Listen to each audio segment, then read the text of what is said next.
From New York is the United Nations spokesperson Farhan Haq. Can you just explain why the Secretary-General believes he doesn't have the power, when so many people think he does, to ask for an investigation?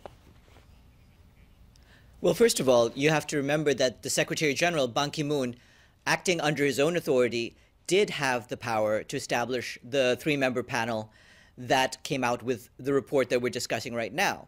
It was on the basis of that authority that he could come out with establishing a panel that would have an advisory report, a report which, as you yourself just pointed out, has extremely profound, extremely serious conclusions, and yet it's an advisory report. But why isn't he doing anything about it? Establish judicial guilt. What he is doing about it, as you know, the report is now out. He is making sure that the member states will take this seriously. In fact, just within the hour that you and I are talking, Ban Ki-moon is going to talk to the Security Council about a number of pressing issues, including Sri Lanka. And so he is bringing things to their attention, and he trusts and expects that the Security Council and other member states will take the analysis and the conclusions of this report very seriously. Can I just ask you, did he actually watch the video? But for a report, excuse me, if you can let me continue. But if you can let me continue.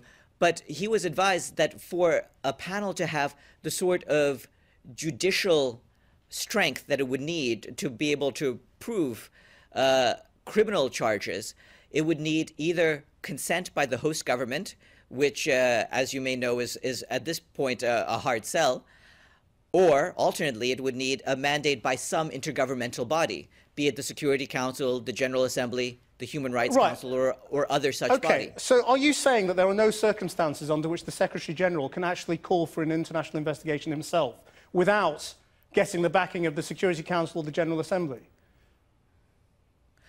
The Secretary-General is, in fact, raising this issue. Yeah, but is he able to order an investigation? Made public the report just a day ago, and just today, the Security Council is going to discuss that, among many other topics, with the Secretary-General within the hour. But in terms of what kind of body it can be, yes, you're right. The Secretary-General has the authority to create a body that can look into these issues. That is what he did with the three-member panel. Now what's needed is potentially another panel that can actually establish criminal charges. Right. And for that, you need to have a panel that can actually conduct judicial investigations. You see, the suspicion is that one of the reasons he hasn't come out more strongly and demanded an international investigation himself is because he has to secure his own position as Secretary-General and his own re-election. I think that that's absurd. If you look at what he's just done right now with the report on Sri Lanka, it's quite clear, and well, I'm sure all the media have already noticed it. Is it the Russians who are standing in the way? That some governments were upset with that, and yet, full and all, the Secretary-General fully supported the work of this panel, and that report is public. Which governments? Is it the Russians who are the biggest problem? It's extremely serious. No. As you are well aware, what he wants is for any body, any of the various intergovernmental bodies, to be able to provide the necessary mandate.